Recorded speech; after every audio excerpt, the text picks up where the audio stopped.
Hello, everyone. Welcome to Talk Talk Speak podcast. Hello. Today, we're doing a deep dive into something maybe a bit specific, but really useful. Buying fresh meat at the supermarket. Exactly. It's one of those everyday things for a lot of people. And it's funny, isn't it? You can spend ages learning English grammar, verb tenses, all that stuff. Right. But then you find yourself standing at the butcher counter, and, well, it feels different. Maybe not as straightforward as you thought. Totally. You know your irregular verbs, but asking for, like, 2 specific pork chops, that can feel like a whole different challenge.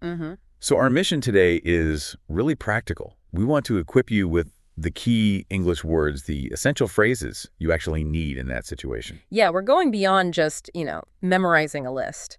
We want you to see how these words work in a real conversation. So how we've structured this deep dive is, first we'll cover some core vocabulary, really useful words. Then we'll look at example sentences, showing how to actually use them naturally. And finally, we'll tie it all together with a little story, a mini dialogue, set right there at the meat counter. The main goal, really, is to help you feel, well, more confident. Yeah, so that next time you need to buy some chicken or beef, it feels easier, maybe even kind of enjoyable. Let's hope so. Okay, let's get started. So first, let's set the scene.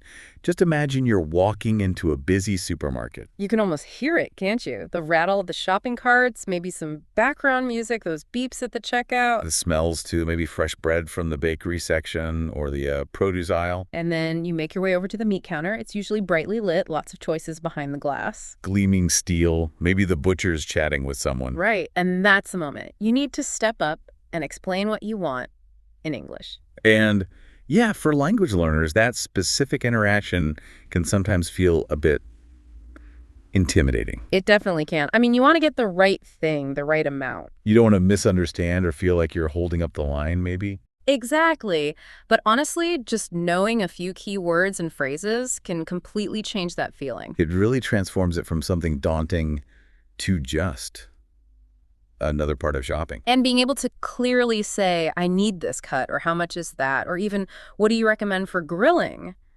That makes the whole experience much better. Improve your shopping. And it's a little win for your English skills, too. Absolutely. So let's get into those essential words. Okay, so we're not just talking basic beef or pork here, right? Yeah. It's more specific than that. Yeah, exactly. It's about the functional language you need there. So that means knowing some key nouns, the items, the person helping you. Verbs, too, the actions, like cutting or weighing. And adjectives are really important words to describe the meat, like if it's fresh or fatty or not fatty. Even an adverb pops up on our list. It does. So we've picked out 12 core English words that are super helpful. We'll give you the word, what kind of word it is, its part of speech, and a quick definition relevant to this whole meat buying scenario. Sounds good. Let's kick off with word number 1, butcher. B-U-T-C-H-E-R. Right. Butcher is a noun. Simply put, it's the person who cuts up and sells meat, either in a dedicated shop or, at the supermarket counter. They're the expert you'll be talking to. Usually, yeah. Okay, next up, cutlet. C-U-T-L-E-T. Cutlet. Also a noun. A cutlet is basically a thin slice of meat. It might be boneless. Sometimes it has a little bone.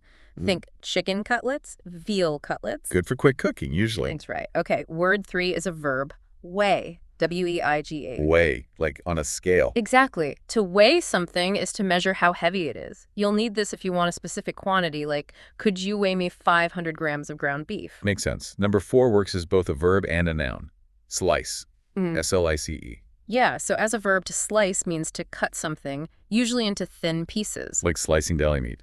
Precisely. And as a noun, a slice is just one of those thin pieces that's been cut off. A slice of ham. Got it. Okay, number 5 is an adjective, fresh. F-R-E-S-H. Fresh. Pretty common word, but important here. It means recently prepared, caught, killed. Basically not frozen or preserved. You generally want fresh meat, right? You'd hope so. You might ask, is this salmon fresh today? Okay. Number 6, another adjective. Lean. L-E-A-N. Lean describes meat that doesn't have much fat in it. Low fat. So if you're watching your fat intake, you might ask for lean ground turkey, for example. Exactly. I'm looking for a lean cut of pork. Okay, number 7 is also an adjective, and this one's quite descriptive. Marbled. M-A-R-B-L-E-D. Yes, marbled. This refers to meat, usually beef, that has streaks of fat running through the muscle. It kind of looks like marble stone. And that's actually a good thing, usually. Often, yes. That intramuscular fat melts when you cook it, which adds flavor and moisture, makes it more tender. The amount of marbling is often linked to the quality grade of the meat. Interesting. Okay, word 8 is a verb. Recommend.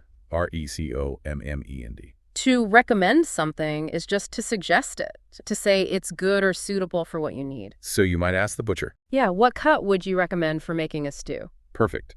Number 9 can be a noun or a verb. Portion. PORTION. Right.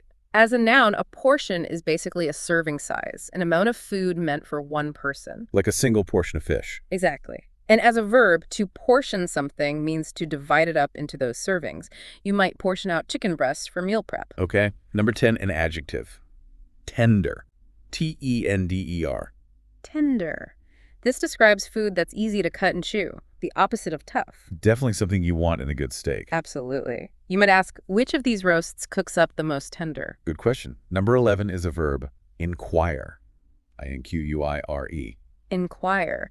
This basically just means to ask for information. It's maybe a slightly more formal way of saying ask. So instead of, can I ask where this beef is from, you might say, Could I inquire about the origin of this beef? Yeah. yeah. Sounds a bit more polite, maybe. Okay. And our last word for this section, number 12, is an adverb. Carefully. CAREFULLY. Carefully. Doing something with care, with attention, meticulously. How does this relate to the meat counter? Well, you might ask the butcher to wrap the meat carefully so it doesn't leak. Or the butcher might handle something carefully, like trimming fat precisely. Right, makes sense. Okay, so that's our list of 12 keywords. But just knowing the definitions isn't quite enough, is it? Not really. The next step, the really important one, is seeing how these words actually get used in, real sentences. Context is everything. Absolutely. Seeing it in action helps you understand the nuances and how to fit them into your own speaking more naturally. So for each of those 12 words, we've got 3 example sentences lined up. Great. Let's start with butcher again. Example 1. The neighborhood butcher is known for sourcing high-quality, locally raised beef and pork. Okay, so that shows the butcher as, like, the shop owner or the main person there. Second example, customers often rely on the butcher's expertise to select the best cut of meat for their specific recipe. Right, highlighting their knowledge. And third, after selecting the chicken, she asked the butcher if he could trim off the excess fat. Yeah, a very practical request you might make. Okay, moving on to cutlet. First, for a quick weeknight dinner, chicken cutlets can be pan-fried in just a few minutes. Gives you a typical use case. Second, the chef carefully pounded the veal cutlets to make them thinner and more tender before breading them. Ah, showing a preparation method. Exactly. And third, in this recipe, you'll need 3 pork cutlets per person, just showing quantity. Okay, next up, weigh. Example 1. Could you please weigh about 200 grams of that sliced turkey? A direct, polite request. Second, the digital scale accurately weighed the steak to ensure the price was correct. Focuses on the function of weighing for price. Right. And third, it's important to weigh all your ingredients when you're baking, just showing the verb in another context. Good one. Now for slice. First, he asked the deli worker to slice the ham very thinly for his sandwiches. Specifying how you want something sliced. Second, be careful when you slice raw chicken to avoid cross-contamination. A food safety point related to slicing. And third, each slice of the smoked salmon was artfully arranged on the platter, describing the result. Okay, next is fresh. Example 1. The sign above the counter proudly stated, "Our fish is delivered fresh daily." Common supermarket claim, right? Marketing freshness. Yeah. Second, to check if a fish is fresh, look at its eyes. They should be clear and bright. A practical tip for judging freshness yourself. Yeah. And third, for the best flavor, use fresh herbs in your cooking whenever possible. Again, reinforcing the fresh means quality idea. Okay, how about lean first? Hmm. Those who are health conscious often prefer lean cuts of beef. Explains why someone might choose lean. Second, while lean meat can be healthier, it can also be less flavorful if not cooked properly. Ah, the trade-off. Good point. Yeah, a bit of balance. Third, The doctor recommended she increase her intake of lean protein, showing it in a health context. makes sense.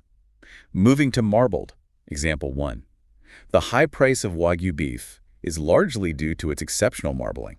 Connects marbling directly to value and perceived quality. Second, A well-marbled steak will be juicy and flavorful even if cooked well done. Explaining the benefit of that fat. Exactly. Okay. Third, you can often see the fine network of fat or marbling throughout a good quality ribeye, helping you visualize it. Okay. Next, recommend. Example 1. The butcher recommended a slow-cooked brisket for our family gathering. A suggestion tied to a cooking method. Second, could you recommend a nice tender cut of pork for roasting? That's the customer asking for help. Right.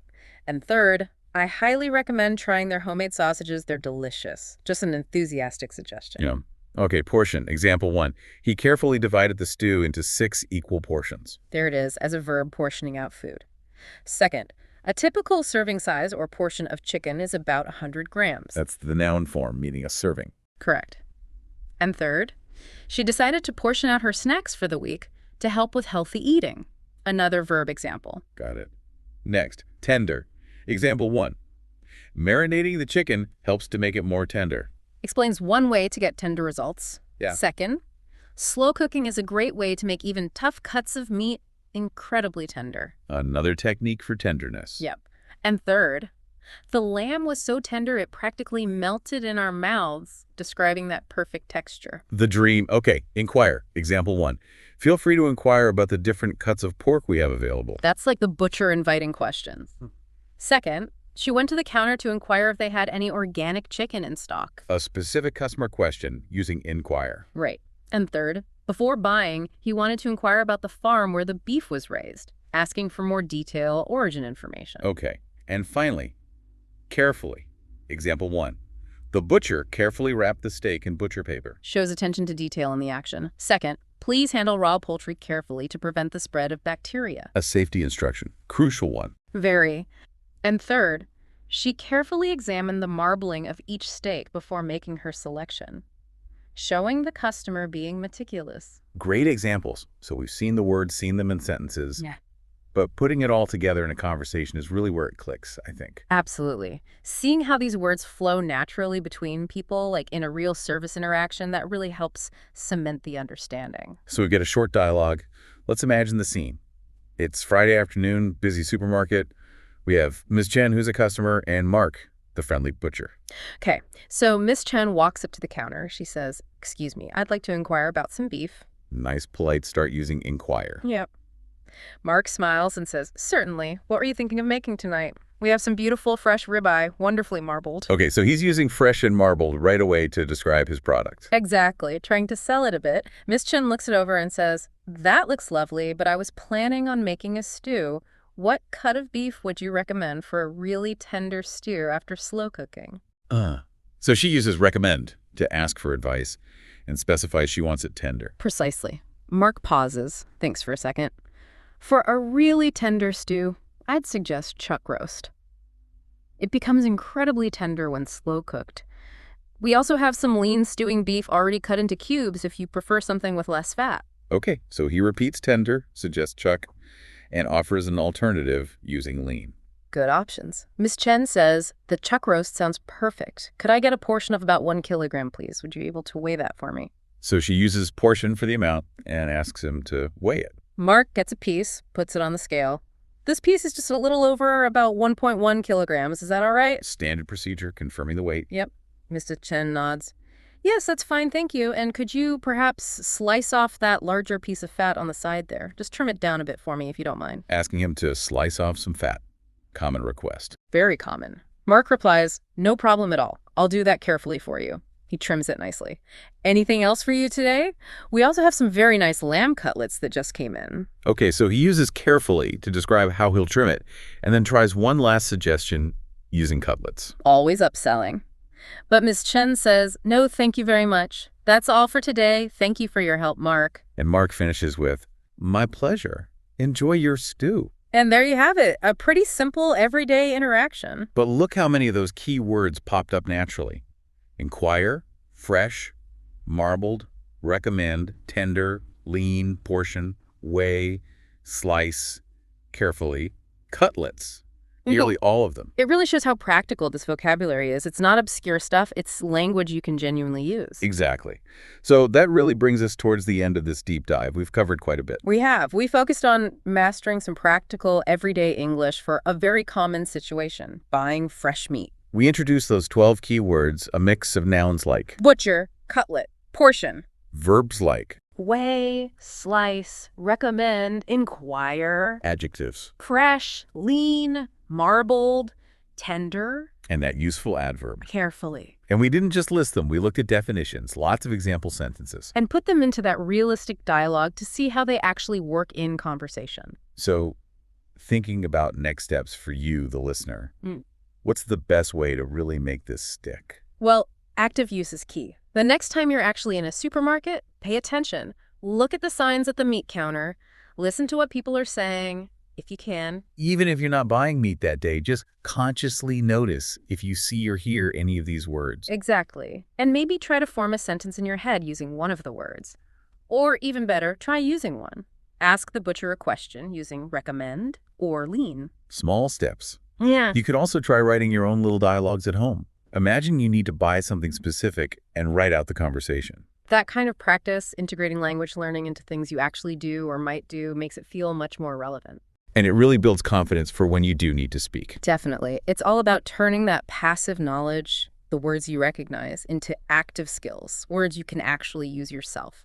Continuous practice is the way. Absolutely. Well, that brings us to the end. It does. Hopefully that was helpful. Thank you for joining us. See you next time. And maybe think about this. What other everyday situations, like the supermarket, feel a bit tricky in English? Where else could some specific vocabulary make a big difference for you? Something to ponder.